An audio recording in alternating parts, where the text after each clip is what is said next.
Hi everyone. Um, Welcome back to the second part of the Neverending story, part two. Um, yeah, yeah, We're back. we're back. I'm so sorry, everyone. My battery decided today that it had to die, so I had to get another. So I have to get another plug for that, which is always fun when you're wanting to do a live stream. Oh yeah, But I thought I'd be the one because it's been storming here all day. I thought the internet would get knocked out. So yeah, wasn't been it hasn't been storming here, but it's been it's been lightly raining today. So we were just talking about I mean, like we said, this is just us doing our first live stream together, and it's not going to be too. We're trying to go for professionalism, but um, somewhere down the line we will eventually get professional. But we're just here hanging out as friends, just to talk about yeah. books. Uh, Hello again, Hey, Miss. just Hello again, Miss Carter. long time no see. Okay, so we were talking about uh, the Spook City, which is the Yeah. portion where Atreya meets Gamork the werewolf.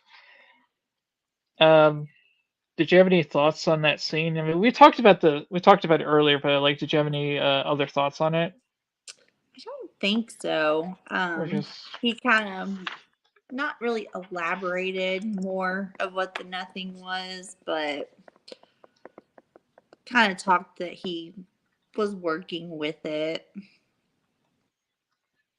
and then he died of yeah, starvation. yeah? Yeah. Kind of Yeah. felt like, even though he was kind of like the semi-antagonistic, like he was working with the nothing, but Mhm. at the same time, you did kind of feel a little like sympathy for him because uh, for, I forgot who it was that she left like this chain around him, and she said that this chain cannot be lifted from your neck by other one except me. And then she left him and never came back, so he was just sitting there starving. Yeah, she's some kind of princess. Yeah, she never came back. So yeah, there's that. Oh, see if I can backtrack here. Okay. Is there anything else? Okay, her name was Gaia, the Dark Princess. Okay. I'm looking at the page right now. I just happened to find it. See, so it jumped out at you. Yay! Um.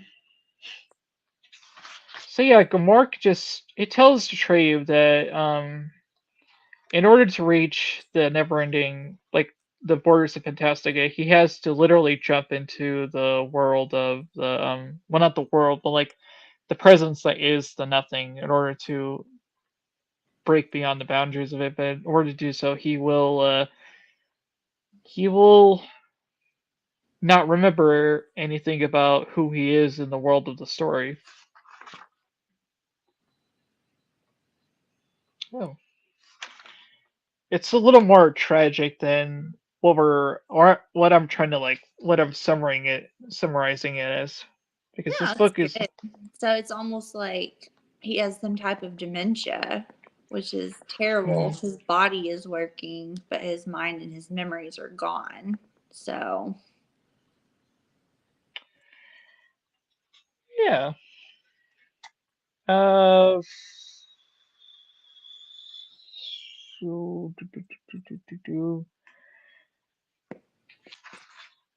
and then we get to the flight to the ivory tower, where Atreyu and Falcor actually succeed, and they meet the childlike empress. hmm And this is like this is like pretty close to the tail end of the book, or like the well, not the book, like the first. act, I should say, where the first half before Bastion becomes a part of the story. Right. Um, so, did you have any thoughts on the Empress as a whole, or what were your thoughts of her when you first met her? Just the description of her. They call her the childlike empress. She's ruler of Fantastica. She's been there since the beginning. She has many names. Very powerful. Um, but yeah, just very interesting how the nothing was affecting her so much because it was essentially killing her. It was just taking a while to do it. Yeah, the book says that the Empress is older than the Nothing, I believe, and older Mhm. than Fantastica itself. She's basically like their god. She is the creator of everything in this world. That's why she's so powerful. Oh, But okay. I'm talking like, I mean, of course, like you read it, but like I'm like telling more like our viewers like what's going on. Oh, you're good. You're But good. Yeah. Okay. So she's like the creator of it. Yeah. yes, but she has the appearance of like of a little girl, like a Mhm. child. But she is older than anything in Fantastica. So, and in this scene, she basically tells Atreyu that his quest was what he believes is all for nothing because the person that can actually the person that can actually change or save Fantastica is actually Bastion, Mhm. and he uh, he has the power to save them, and all he has to do is give her a name, and he has already chosen that name. So, but Atreyu feels like his quest was all for nothing. Um, trying to stay on my train of thought, and he had to go on this quest to reach the person who could ultimately give her a new name. Is what I'm trying to say. Right. And ultimately, he does succeed because he was the one who brought Bastion with him through this journey to bring him to uh, the childlike empress. Mhm. So, uh, yeah, Yeah, I get how he could be a little salty about that. Oh, mm, it was like over 7 to 10 days quest of him trudging through, going through all of this, and then just to find out in the end, someone else is the one that can save her by just giving her a new name. But essentially, it had to be him going through the three gates because no one else would have seen Bastion in the mirror. So it right. wasn't all for nothing. But you can understand like Atreyu's frustration with this. Oh, yeah. I mean, He's just not looking at the bigger picture. And right right. now, it's just very like, oh, I mean, what if like trying to put yourself in Atreyu's position? If you went through all of this only to come and like bring the news that you were unable to save this god's life, but then they turn around and they say, "Well, you brought the person that can actually save uh, all of us, so your quest wasn't all for nothing." But in his position, it's like, well, why did I have to go through all of this if you already knew the outcome of what was going to happen? exactly. Yeah, you already knew the outcome. I was like, I'm sorry, that was I get where she's coming from, I really do, but at the same time, in coming from a tree's perspective, that was kind of a big dick move. Mm-hmm. It was almost like a troll move. It's just like, It was. yeah, she was like, I kind of knew that you would. have to go through all this turmoil. You would have to go through all of these places, and you would lose your horse, Yeah, you who lost your horse. You talks got in your this leg knocked version, on. and I'm like, oh my gosh, poor Treyu. He had to go through all of this, and it's just like, yeah, I already knew what was gonna happen since I I'm mean, basically all he, powerful. yeah, he took it pretty good. I mean, he didn't Yeah, just stop. He's like, well, it is what it is, I guess. Can't go back now. I, I don't want to. I mean, I don't want to spoil anything for you, Heather, but I think he takes it a little bit better here than he does in the movie. In the movie, Oh, he is like genuinely frustrated with her because of everything he had to go through. But oh, well, that's good. He it's has a a mo- reaction.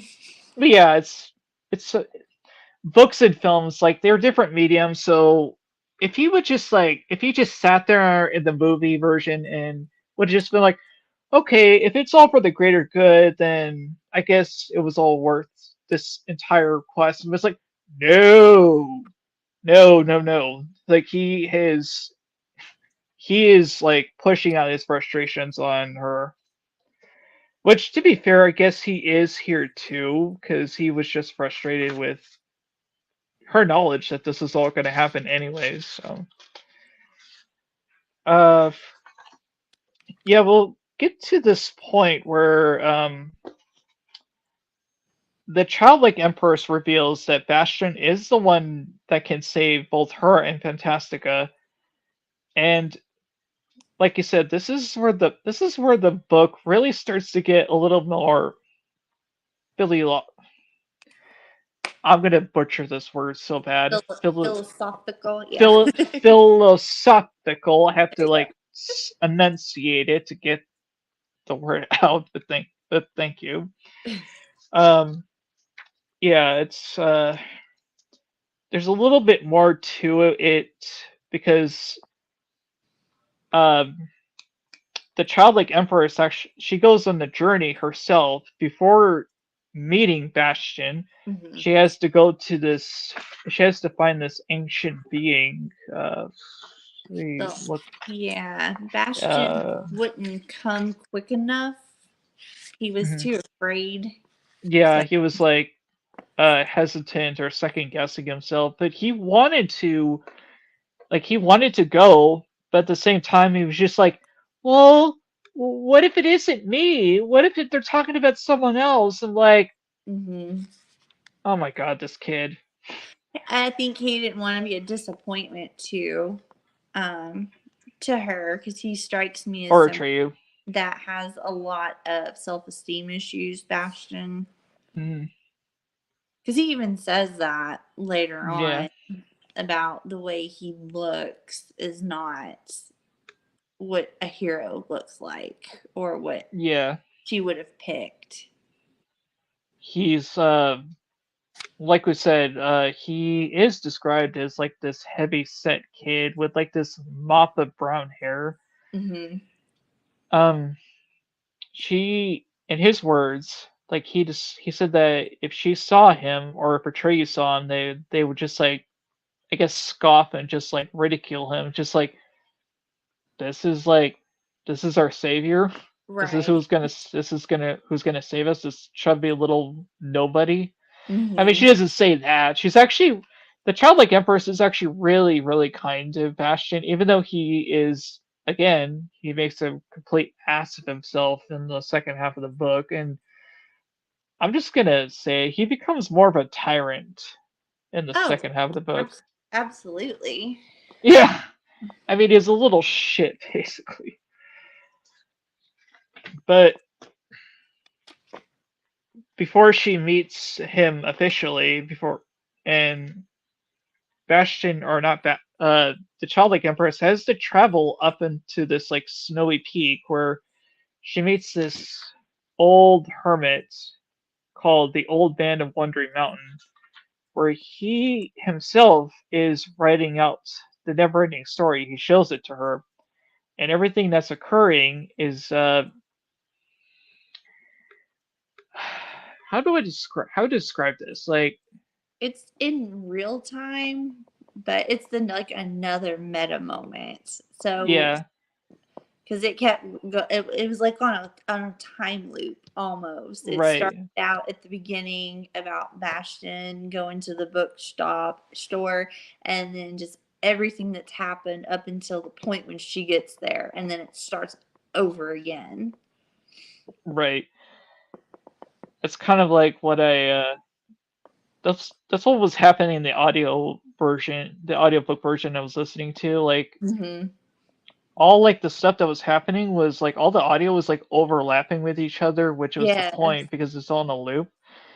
And from the place that was being described of this I guess it's like a cave or some kind of castle where this hermit was staying. Um, I'm looking it up, but do you remember what it was called? It Uh, was like a it was yeah. like Is it the old man of the wandering mountain? Is that the yeah. that's the man? Is that the place where it was? He lives in like a cave Mm-hmm. or castle or something. Yeah, I don't know if they ever called it anything else but the Wandering Mountain. If they did, I must have not kept that in my brain. I think they said it was like a glass castle or something. I'm not sure. A labyrinth, maybe? No. I don't know. Yeah. But what I was like, how I was visualizing it. Well, first, how were you visualizing what was happening, like in your head? In my head, her going into this place that's in a cave and just this massive book open Hmm. and him opening it and just all the words kind of appearing on the pages up until the point where they were, and then it would close and open back up and just do it over and over again. In my head is what I was thinking because it was on a loop and in real time, so it couldn't write anymore until Bastion decided to go to Fantastica. Hmm. How'd you imagine it? Well, have you seen Frozen 2, Heather? Yes. Okay. Do you remember at the end of the near the end of the movie when Elsa goes into the that cavern in Holland and she sees Mhm. like those images of like her mother and like her and Anna when they were kids and just like everywhere, and then it becomes like all memories and stuff. That's kind of how I imagine this scene going, except it's like instead it was all just like characters that Bastion and Atreyu have encountered throughout the story, but it's basically almost the same thing how I was imagining it. It's Mhm. just like this big like glass cavern or like this hall or something, and it's just like all the memories and stuff that occurred prior to like what was happening was embedded in the walls, but it was like living memories, if that Okay. makes Yeah. Theirs is yeah. way better. That's cool. Yeah. It's so when she this is the point where this is the closing of like the first half of the book where Bastion accepts uh, uh, becoming a character and he goes to Fantastica. He literally goes into Fantastica. hmm And this is where the beginning of the second half of the book opens in Carolyn the Night Forest. And from the reviews I've read on Goodreads, this is a lot of people seem to enjoy the first half of the book more so than the second half of the book. I'm in that camp as well. I'm not I'm not gonna lie, I can certainly see like the criticism of it. It's like the second half of the book, it's a little bit slower in pace because it's a lot more metaphorical, and now Bastion is thrown in with these characters. hmm Um, I mean, it's not. it's not bad. It's not like the second half of the. It's just like a like a dredge to get through. But yeah, it's just like it's not as. I don't think it's quite as strong as the first half of the book either. Especially like the first few chapters when Bastion is just like uh he creates this night forest called Paralyn, and then he meets like this lion creature who Mm-hmm. has like he's like multiple colors into his mane. And he And turns to stone at night, and yeah. yeah, Um that was cool. but yeah, the second half is just it's a lot of slowing and stopping, and I don't know, it's just I don't want to say it's not interesting, it's just very it's a very slow and stop pace. But Hmm. there are some characters in here that I actually really enjoy. Yeah, I think that's where it lost me. Was there was some tournament that he, Yeah. that's where I'm like, what are we doing? Yeah. Yeah. I was like, this is kind of just thrown in here. It doesn't have any. He's, Yeah. oh, don't tell what my real name is and all this stuff. I'm like, well, I'm really not sure what you're doing. We're supposed to be saving this place, and Mhm. I will say that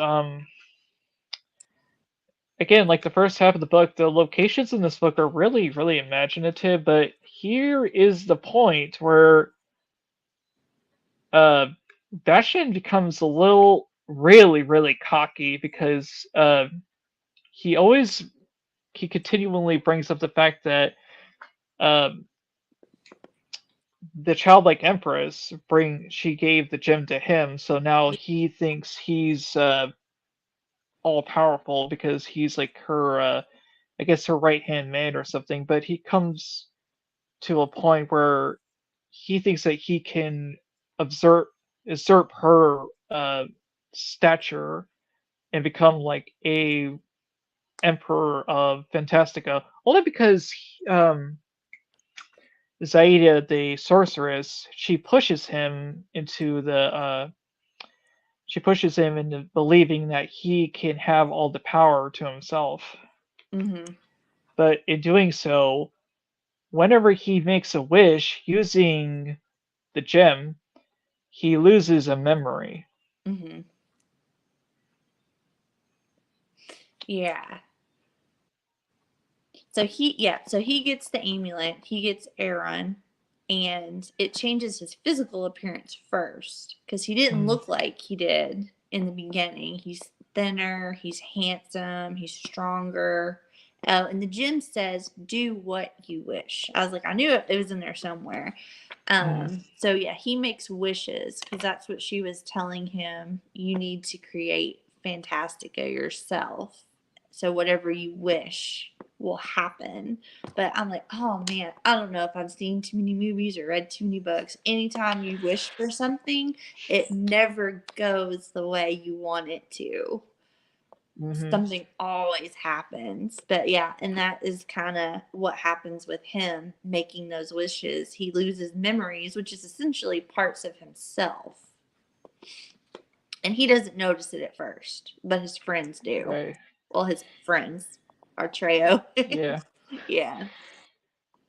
Ah. Okay. So the more wishes he makes with Orin, he uh he starts to forget that he where he comes from, and Hmm. he wants to stay in Fantastica forever. Yeah. Like he even makes like this decision with Atreyu. He tells him that I don't want to go back home. I want to stay in this I want to stay in Fantastica forever, Hmm. and I can now. And it's just becoming so he becomes so tyrannical with his friends, and he believes that they're like um they're out to get him, and I don't know what I don't know what was going through his head at this point. He just believes that his friends are out to get him or something. Was that, had the sorceress kind of talked in his ear first then, or was that a little later? I think it could have been later. I think, I'm not okay, I really think it was. sure. Because I know he had the gym and they kept walking in this forest and they kept walking and they kept going to the same places. And I think it was Falcor. He said, well, it's probably because you don't want to go. Your Mhm. heart's desire is you want to stay here. You don't want to go and help the childlike empress. You want to stay here. So until you change your mind and actually want to go, that's why we're walking in circles. Yeah, that was a plot point brought up. Um. Okay, so she didn't get into his head till later because I don't know much about the author. Michael, just he was in Germany born. Yeah, this But I my don't. first thought was just because my life experiences, being a Christian or whatever, it made me think of in Genesis in the Bible Mhm. about how the snake was talking in Eve's ear and everything. Like, oh, God has this tree, but you can eat from this apple. Everything will be fine. You can take over. A lot of parallels with that too, like that little voice of doubt trying to get into your head, like, oh, it's fine. You're powerful. You can take over. Yeah, I mean, I can see like the parallel with that. I mean, Zaida is basically she's I don't want to say like the embodiment of like the snake or Hmm. something, but like she's kind of like that. I guess she's just like that persona of like something that's evil, something that makes you do evil deeds, Hmm. who wants to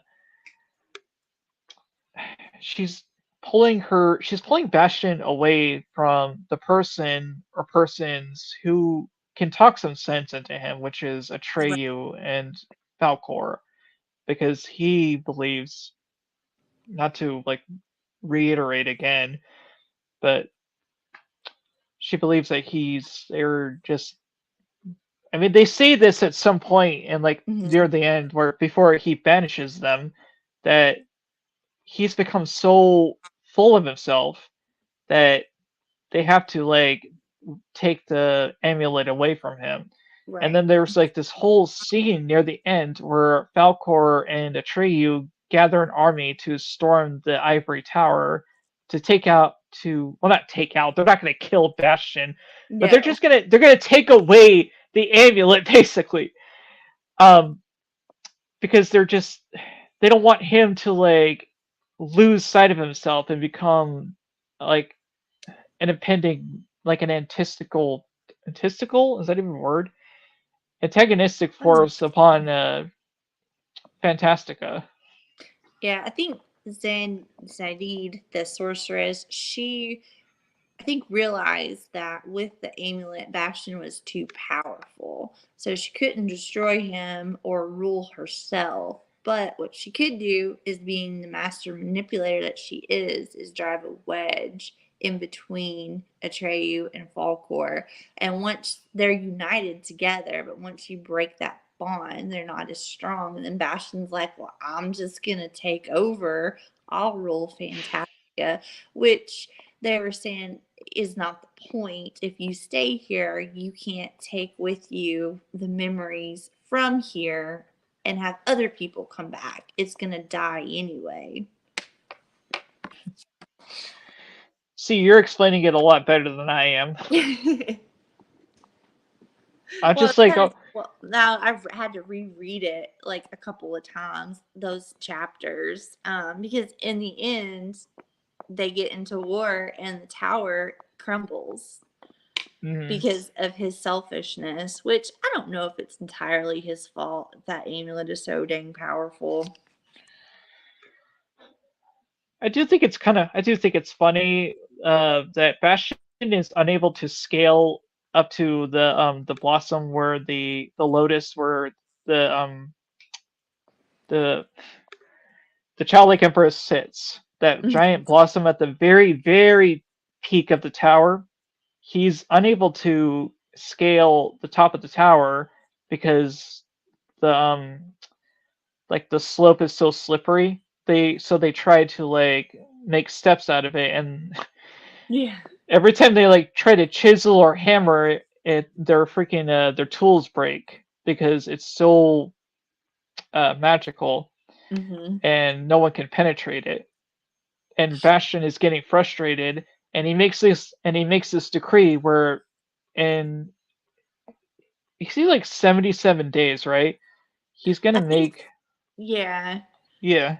the time is different because, like, back home, he's only been gone for a few hours, but in Fantastica, it's a lot longer.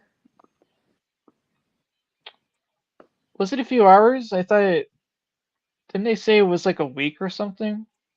Or When was you it got only when you got back home, yeah. I feel like it was only a day. He didn't come home from school, and his dad was concerned. I could be wrong. I feel like the time was different. I think I don't know how long exactly he was in Fantastica Yeah, though. they threw a lot of numbers out.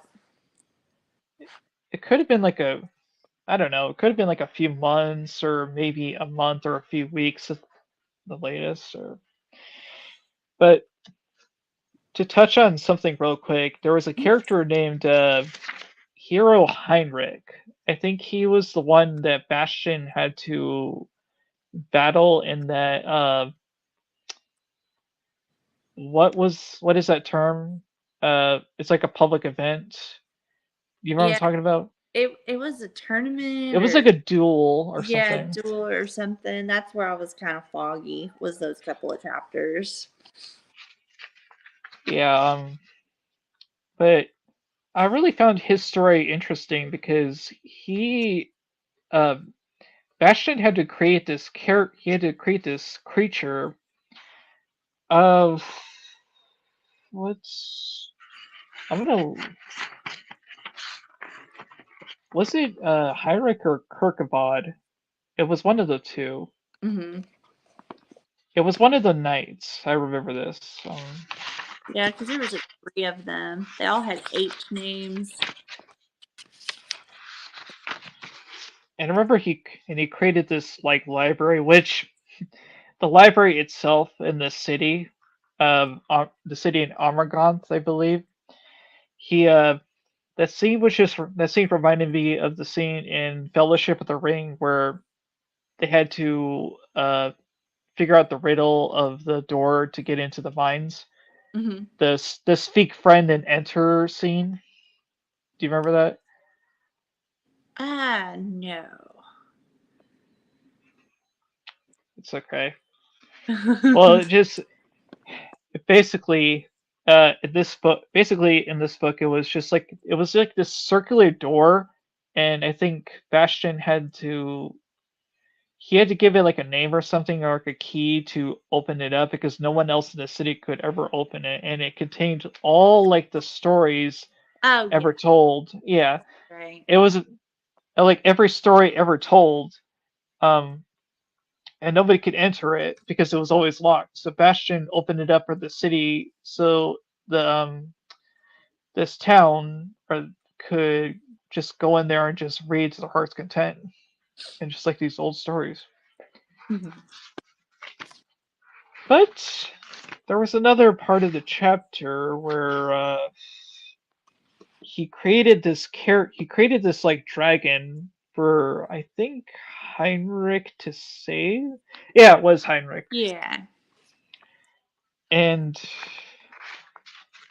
the the creature had a name. That's what I'm looking up. Uh, do, do, do, do. Uh, sorry, Smurg. That was the name of the creature. Okay. And smart guy just like he found like a really the way this thing is described, it's he has to go and save this Princess Oglamar from the dragon Smirk.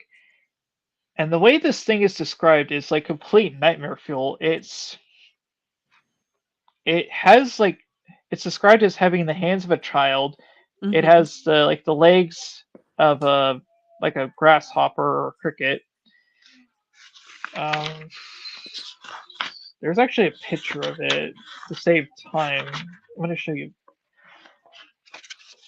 show like a picture of it. Oh, cute. I was like, I think it was, yeah, it was near kind of the end part. Yeah. They could kind of see it. Mm-hmm. But that's one of the things I was talk. That's one of the things I mentioned earlier is with these side characters. I was really wanting to learn more about them and see where their stories go. But as good old Michael Endy does, he's like, well, I That's can't tell you, important. so well, Yeah. it's This gonna is have to where I wait. kind of checked out that Yeah. chapter. I was like, yeah, I don't care about that.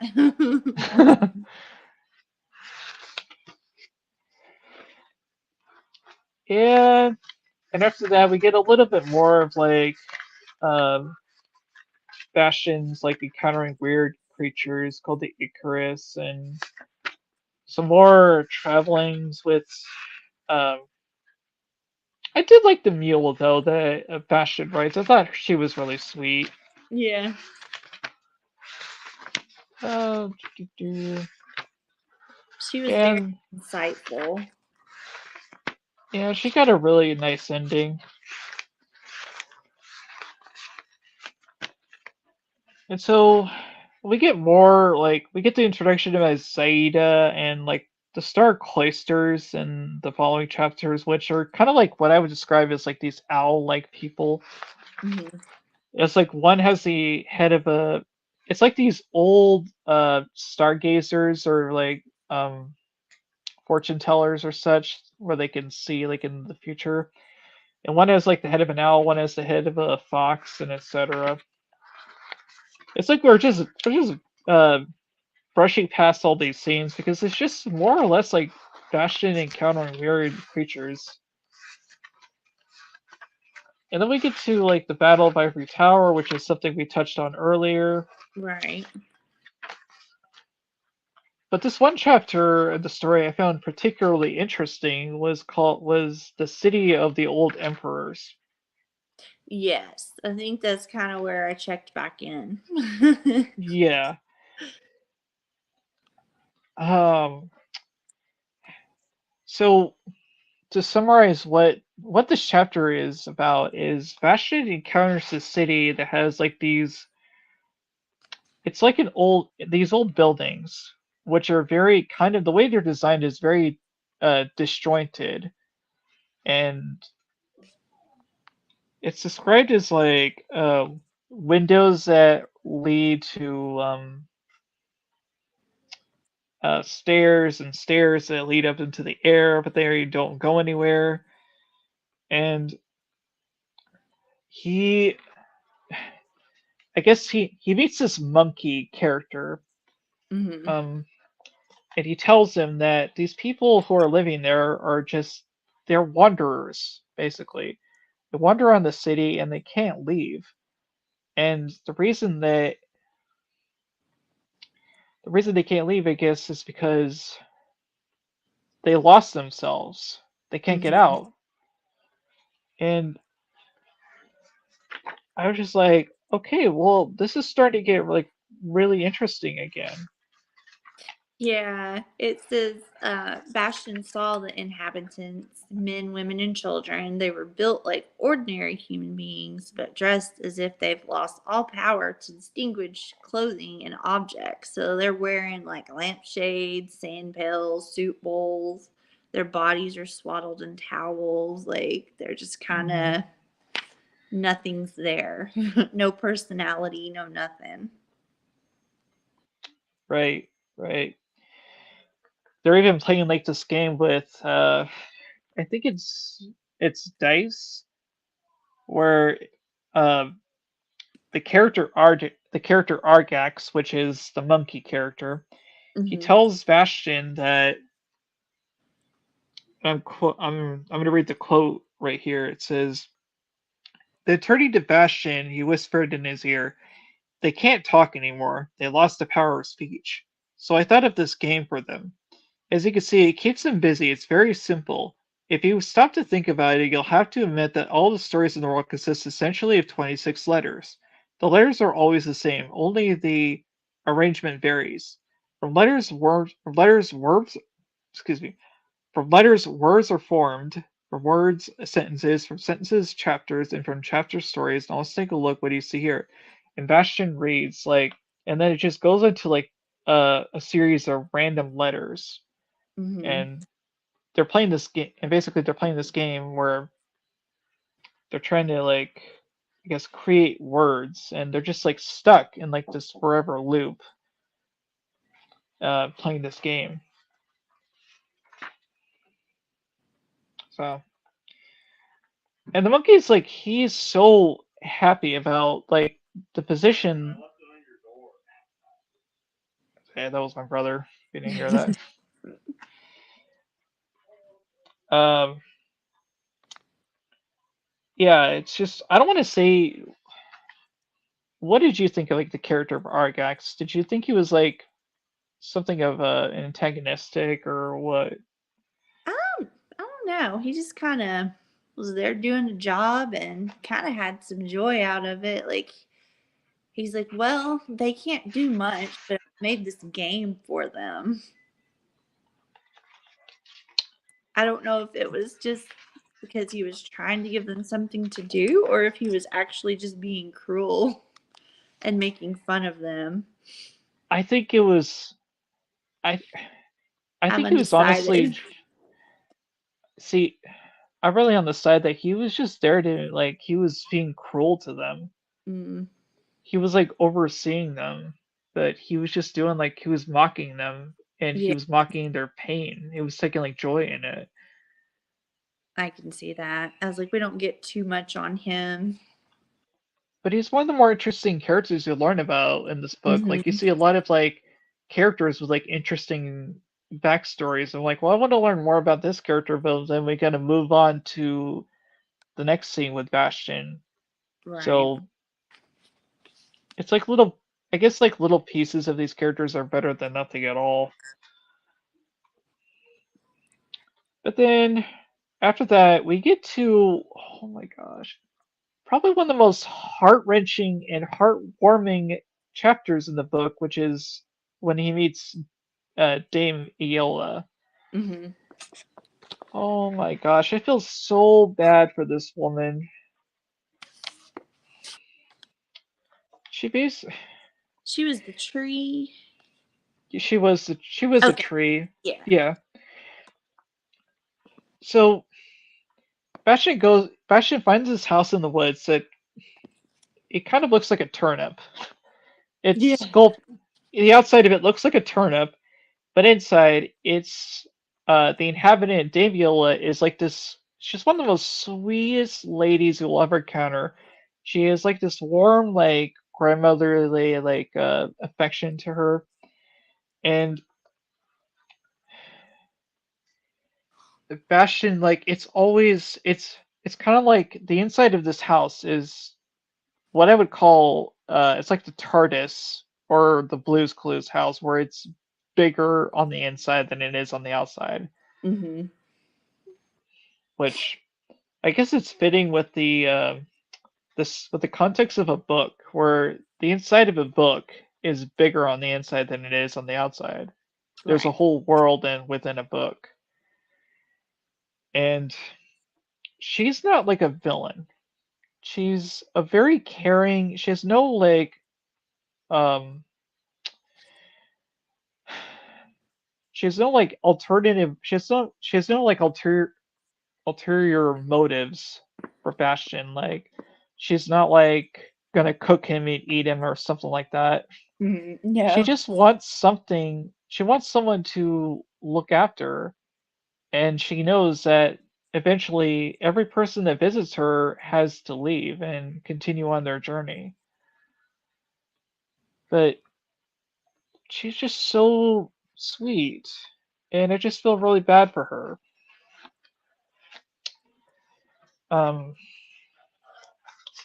so she like she gives Bastion like all this love, and this is the point after we should also mention that this is the point after Bastion kind of gives up his power and starts to lose like he's basically at the end where he starts to really lose himself, but he Hmm. wants to like continue forward because it's now his mission just to get back home to his father. Right. And this is just one of the characters he encounters. And she apparently Damiola, she will sit in this house waiting for the next inhabitant to come by that she needs to protect and love. Hmm. And she turns back into an old tree, but she comes alive again and she's full of vibrancy. I think it's she might turn into like an old tree like at the very end or when she goes to like sleep at night. I don't remember. Can't remember. Uh, but yeah, she gives him like this beautiful advice, and she just tells him that she wants to care for him, but in all time, like everyone has to leave her house eventually Hmm. because they have to continue. It's called the House of Change. Okay. Yeah, and it's like the perfect place to grow up in because I think like the seasons change around, but it's not like it's kind of like a magical house. So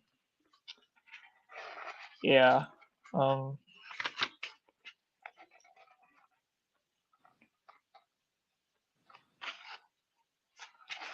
what else? And she's the one that first mentions to him about drinking the water of life to get back home. Yeah, I think she is.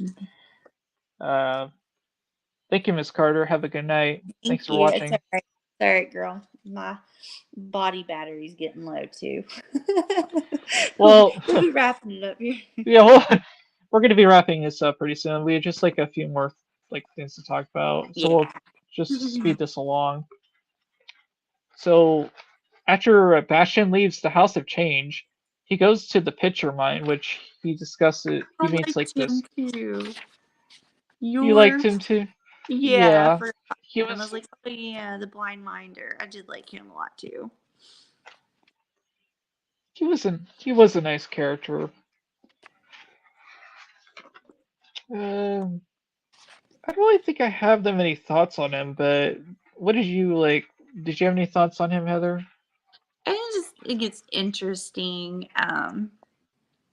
When people write characters that they don't have a sense, like he's blind, it seems to make some of their other senses more heightened. Like he's a blind miner, but he's just very intuitive and very intelligent, has a lot of insight, and was just telling Bastion, this is how you get out of here. And um, the pictures, that was something I kind of was a little confused about because they were dreams and you had to pick the right one. Yeah, I think it could have been like the dreams or memories of other people, and you Yeah. had to, and he had to be like really, really quiet in his mind to not disturb them. Like you had to talk in a whisper, basically. Mm-hmm. Uh, I think he, I think it was either him or Damiela who told him about this the fountain which would take him back home for the water of life. Right. At this point, he has what, two wishes left? He's forgotten Yeah, mostly everything except for his dad and his name. he's basically a walking vessel of himself because he's lost almost all of his memories from over relying so much on wishes. Mm-hmm. And I think the picture that he will guide him back to his world is the picture of either him or his father, because all he has now and this point in the book is the memory of his name. Right. That's it. That's all. That is all he has left. Yeah. And and he encounters like when he leaves the mine to go find the water of life, he encounters these worm things that he encountered earlier in the book called the Oh, the yeah, Schmoogloffs, or yeah, he the sh changed them the so they wouldn't be Shalamoofs, sad. and they were like depressing, and they wept. I guess their tears created the Oh yeah, yeah, the city the of sadness. Amarganth, but he made them happy, so now they were surrounding him, and they were going to kidnap him when he was at his very end, until he's almost like taken away when Falcor and Atreyu come back, and this is after he banished them. Yeah. Yeah,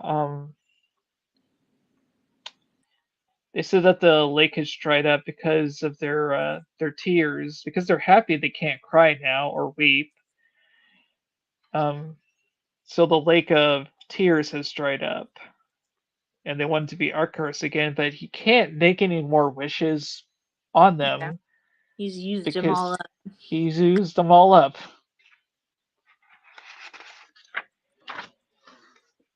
And after that, we get to the final chapter in the book, which is the Water of Life. Um, I think when you reach the end of this book, you kind of feel like you've gone on a journey yourself, along Mm-hmm. with these characters, exotic like characters and lands, and you just feel like you've changed and grown with them in a way. So, what did you think? I really liked the last couple of chapters because I was anxious to see if he was going to get back home, if he was going to be stuck there, what the finality was going to be. Yeah, I agree So, with you. so from this, the water of life was in the actual gym itself, right? He lays the gym down at Arturo's feet, and water comes out of it where the snakes were. Yeah, the snakes are huge in this room. They're Mm-hmm. massive. They're bigger than Falcor, basically, Yeah, and they have to like they have to separate in order for Bastion to pass through the gates, but he um he can't pass through the gate because I think even the childlike empress can't pass through this gate, right? right. Mm-hmm. It says the moon child's power ends here, which Moonchild was the name of Bastion's mom. She is the only one who can ever set foot in this place. She cannot penetrate the center of Orin because she cannot cast off her own self. Which I think that's the idea where Bastion might have to give up his own name in order to pass through. Oh, what do you think of? I think Uh, so. They pretty much stripped him of everything, his identity, his memories, his sense of self, in order for him to really discover who he truly is and pass through. he has to. I guess it's like literal too, because he has to jump into this water completely naked. Mm-hmm. So it's kind of like he's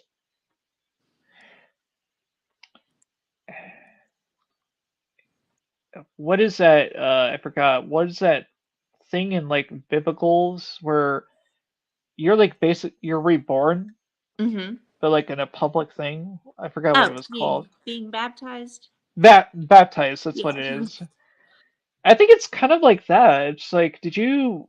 Mm-hmm. I mean, you said. I mean, you said you were a Christian yourself, so did you kind of Yeah. pick up on any parallels to that? Like A little, you yeah, was like, a little bit, because him jumping into the water, that is kind of like the whole symbolism of turning your life over to Christ. Is you are your old self, you go down in the water and you come up and you're made new again. So all of your past sins, anything crappy that you've done, the slate's been washed clean, which is pretty much what's happened to him. He's stripped down of everything, and now even his clothes. He's stark naked, jumping in the water.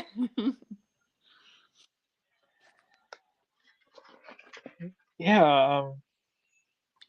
I kind of go like, I was wondering if you got the parallels to that.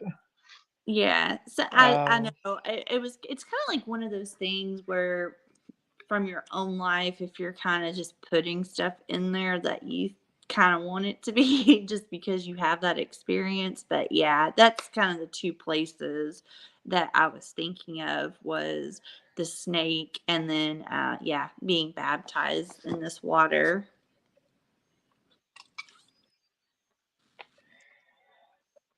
and there's like a point um, where Falcor has to translate what this water is saying because Bastion can't hear it. Yeah, he He can't. t- he tells him that whether the water asks Bastion if he completed all of the stories in Fantastica, and Bastion tells him no, he hasn't. But so they won't let Bastion leave until he has to go back and tell all of the stories. But Atreyu tells him, makes a promise that he will, excuse me, he will continue to tell all the stories of Bastion after he leaves. Mm-hmm. Yeah, because Bastion's like, I don't even know my own name. I don't know the stories. I can tell it to this guy over here. And he tells him, this part just gets me. He tells him the Bastion says, Falcor, how will you and Atreyu finish the stories they left behind? And the white dragon winked at one of his ruby red eyes and replied, with luck, my Luck, boy. yeah. With luck. With luck. And then that's where Atreyu and Falcor leave the story. And so it was at this point when Bastion, when Bastion he leaves Fantastica and he returns home to his father. Mm-hmm. And first he, but first after that he has to go back and like talk to Mr. Coriander and explain why he took the book in the first place. And Mr. Coriander tells him that no such book exists. Right. At least not his shop.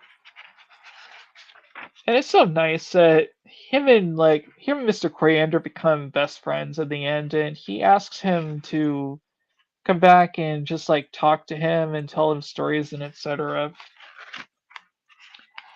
Bastion and his father are actually like in a really good place right now, and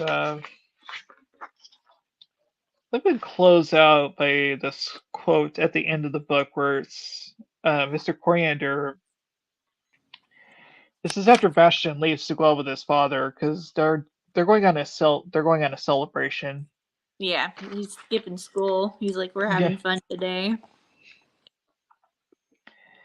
yeah, and the book ends with this quote. He says, "Bastion Balthazar Bucks," he grumbled, "if I'm not mistaken, you will show many others the way to Fantastica, and they will bring us the water of life."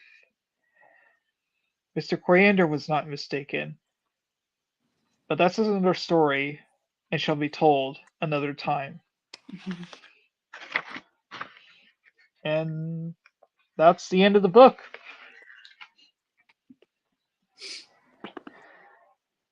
Wow. There's a Yeah, lot. it's a dense boy. It was good though. I gave it a 3 out of 5.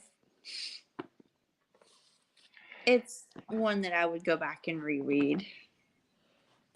Uh, Me too. I think maybe I would revisit it every few years Mm-hmm.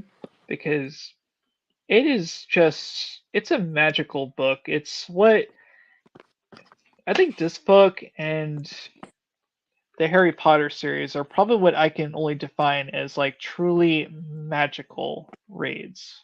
Mm. Haven't read those. Oh my gosh, Heather.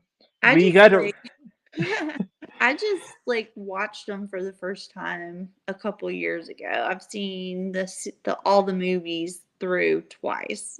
Like I missed the boat on that. And I was the oh perfect age when they came out too.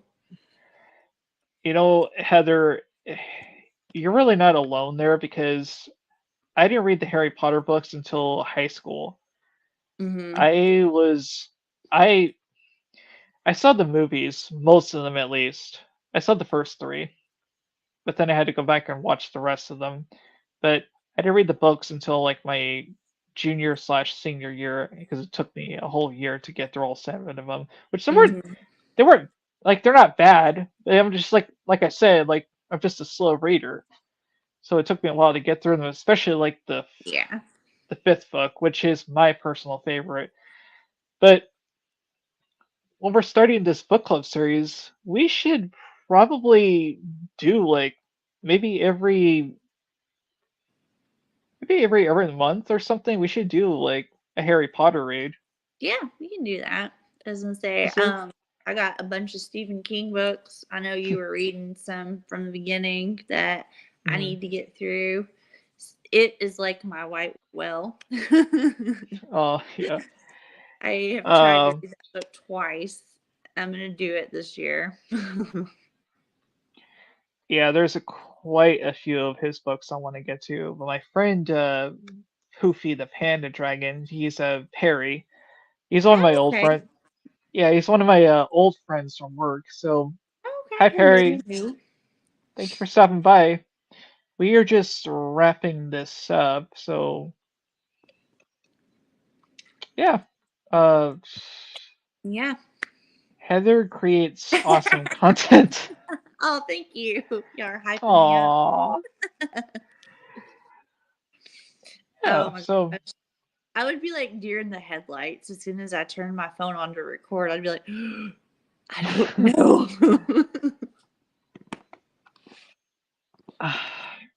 Yeah, there's I'm a lot of series. Like I got on the hype train of that's all I heard about best books of the year was freaking Fourth Wing. Have you I got those for Christmas, Fourth Wing and Iron Flame. I haven't read them yet though. oh my god. I've heard about those books. I have not. I have I some. Go ahead. I don't know anything about them. I just know it's about dragons and dragon riders. And Mhm. this year is Chinese New Year, Year of the Dragon. So I'm like, I love a good theme. I want to read those books. So they're kind of the second one's chunkier. The first one I think is around 600 pages. I think the second one's like 800. So, Uh, Marty's saying something here. Cough review Wheel of Time. Cough. Wheel of Time. I don't even know what that is. I'm scared. It's a Brandon. It's a Brandon Sanderson book. I know that. I Oh, actually Brandy have. Sandy. I've heard of him. Yeah, I actually do own the first book in that series. I think it's like a wheel, or it's like a time in radiance or something.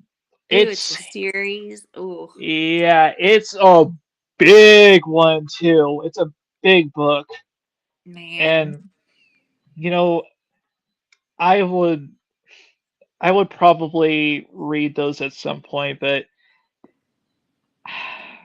to get on here and talk about them in detail, that would be like, I don't know, that would probably be like a 2 hour live Yeah, I would stream have just to to take compare. better notes.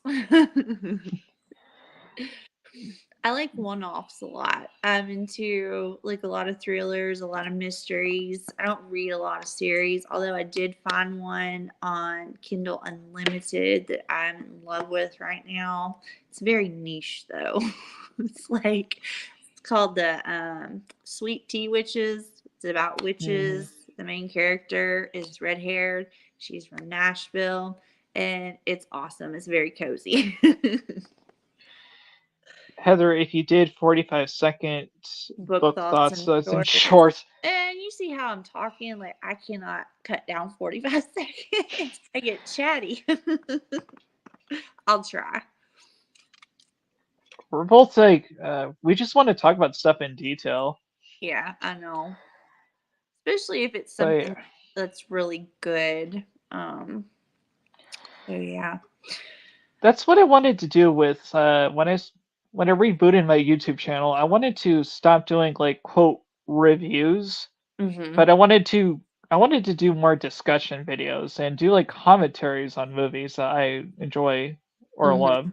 Yeah. So that's why I was like, I don't want to just do reviews anymore because everyone does reviews now. Everyone on YouTube is like a reviewer. So I don't know how different like um discussing stuff is different from reviewing, but I think in reviewing stuff, you're just kind of summarizing your thoughts on what you like or Mm-hmm. what you didn't like, et cetera, et cetera. I'm just like, well, I don't want to do that anymore. I just want to do something different. Well, that's true. Especially if you have another person you can bounce ideas off of, you know, answer questions, all that good stuff. That's honestly the kind of reviewer that I like to. I keep I say reviewer again. I don't want to be a reviewer. It's the kind of person I want to Yeah. be on YouTube. That's why I like having guests on my channel so I can have someone to talk to because if I do this myself, it gets bored and awkward just staring at the Yeah. camera. I could see that. Uh, must have you guys. Oh, must have you guys on a book to movie adaptation stream at some stage. What do you think, Heather, about that? For a particular movie or this one? Yeah. What would you like to do? What would you like to talk about, Marty? Just let us know. Yeah. I was gonna say, Uh, how about how about Dragon Dragon Ball Ball Z Z movie manga? Oh my manga? god. I know zero manga. I don't either. I'm I, sorry, Perry. I don't watch many mangas or animes. I do like a couple of like anime films. Like, I'm trying to think of like what is that studio? Studio Ghibli. mhm. Those are primarily the ones I really enjoy. But I rarely know anything about mangas or animes as I shows. couldn't tell you anything about any of Uh, it.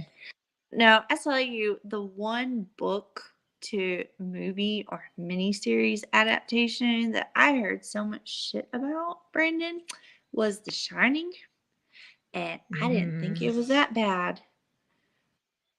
Do I think it was better than the 1980 like Stanley Kubrick version? No, I don't. But it was not bad at all. It followed the book to a T.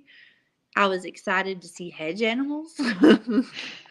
It was just very interesting seeing Jack's actual descent into madness. And like Yes. Shelley Duvall does such a great job acting, but like her character was so much stronger in the miniseries than it was in The In the book Shining. too. Hmm. Yeah, they portrayed her as just more of a Oh, stronger character, which I appreciated. But I didn't think it was that so bad. I know Danner hates it, but well. if you, I no, it's long. I mean, it's like freaking an hour and a Oh, I've half, heard. Like and I've it's in. I just found it cheap at McKay's for like $10, and I've had it for a couple years. And we got snowed in here, so I watched it, and it wasn't bad. I think I gave it a 3.5 out of 5 on Letterboxd. I had a great time. I haven't seen the miniseries itself, but I have seen Nostalgia Critic's review of the film. And after reading, like, I haven't read the book by that point, so I was just kind of Mhm. like, when I saw it, I was just, I when I saw it in the review, I was just kind of like, right, I was just kind of like, eh, it looks okay. But It was after okay. reading, yeah, after reading the book though, and seeing how much more there was from the book and the miniseries, I actually want to check the miniseries out at some point. Yeah. Mind you, I mean, I've said this in the past, like, or more recently, but screw it. With the Kubrick version, I don't think it's the greatest horror movie ever made. Oh, I don't. I like Doctor Sleep way better. I haven't seen Doctor Sleep either. Oh, I read the book before I went to go see the movie. I love it. It's so good. It's a hard watch. It's good though, because he helped merge. I don't know how he did it, but Mike Flanagan's a genius. He helped do merge the Shining movie, the Shining Mhm. book, and the Doctor Sleep book all together because they all ended differently into like his own thing at the end, but kept it true to the book for the most part. It's really good, both the book and the movie. I have heard that. I heard nothing but praise for Doctor Sleep, and I am going to read the book and watch the film at some point, but I'm so behind on everything. Like Oh yeah, I know. It's just I, finding time to do it. yeah, I literally just read The Shining and Carrie for the first time, like last year. Hmm. I think it was last year, but reading the book, I will say that the book, The Shining, has a lot more like it's a slower pace than the Kubrick movie, Hmm. but at the same time, the characterization of Jack and Wendy are done much better in the book than in the movie. I mean, acting wise, I will say that Jack Nicholson, his performance has always been described as like so scary, but some scenes he can come off as a little bit hammy, in my Hmm. opinion.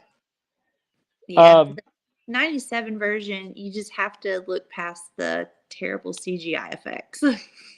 yeah, and And the kid, I don't know what it is about the kid. He has this look the whole time where he's just like, yeah, he doesn't, he just doesn't, I don't know what it is about him. They, oh, and Tony, oh, they make Tony an actual person. He's I have not, seen that. he's not like, He's right, not. wrong. He's not. It's a He's not. Yes, person. Mr. It Torrance. it threw me off. I was like, what the hell is this? It messed me up. But yeah, it's worth a watch. I think it gets a lot more hate than it needs Oh, I will. I'll definitely put on my list of like on my watch list. But to get another to, like, in the next 5 yeah, years. to get to eventually. Um. Also, speaking of King, I still stand by. I enjoyed the readaptations. They're not.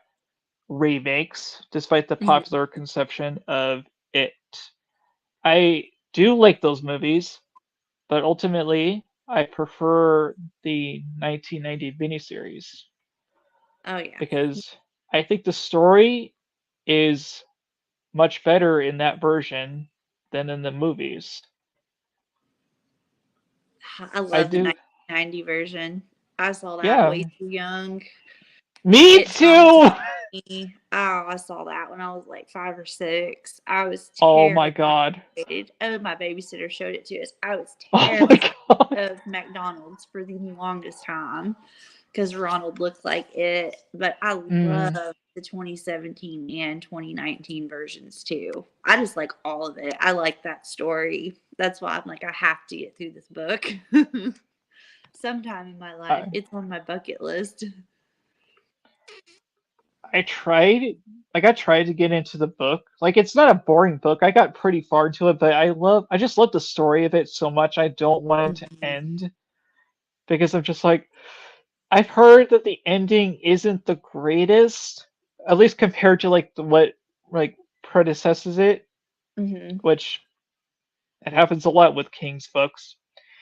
Um, but I'm just gonna be like, I'm gonna push to read it eventually, like finish the whole novel because I Mhm. love the movie and the miniseries versions. Same. I'm just like, I just don't want it to end. I was so sad when I saw it chapter two. I was just like, I wasn't disappointed, but I've been on this journey with this movie I for my know. entire life because I saw this movie or the miniseries when I was a kid, and it scared the fuck out of me. Yeah. Yeah. I'm like, oh my Yeah. god, it was the first. I'm sorry, I don't mean to keep cutting you off, but like, No. I'm it's just like, oh yeah. so.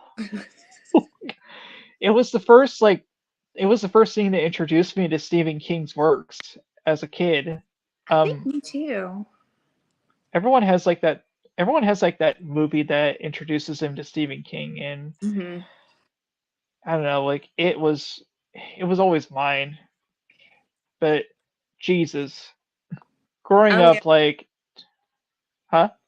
Oh yeah. I was like, it scared me. The only thing I wanted more from the part two was the ritual of Chud, just because I know it kind of, I don't know how they would do it on a film adaptation, but again, I haven't read the whole book, but it just seems very cosmic, very sci-fi. I don't think anything you could Hmm. do film wise would do it justice. So they kind of just did the best that they could. Yeah, the same thing with the the most controversial scene in the book is when Oh no, um the sewer scene, yeah, them getting out. yeah, I don't or understand when why. I don't know either. He was doing a lot of like He was drugs on in the drugs, 80s, man.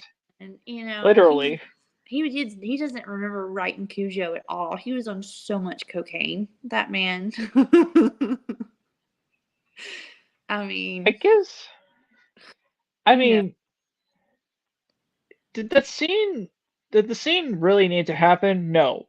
But looking at it from like God, the writing like perspective of it, it's just like it's more of like a symbolism of bonding. She did that because they it was like a bond where if they had to come back and face it again, if it ever returned, it was their way of like returning so they would remember everything.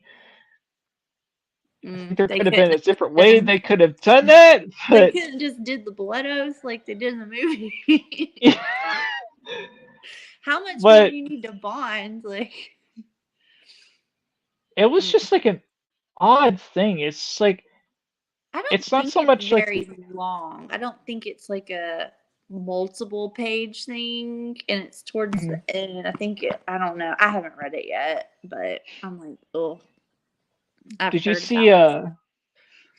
did you see when Vicky Oh, Nightmare she read it Maven in like w- 3 days. Yeah, yeah, I think she that's where I was was like, oh.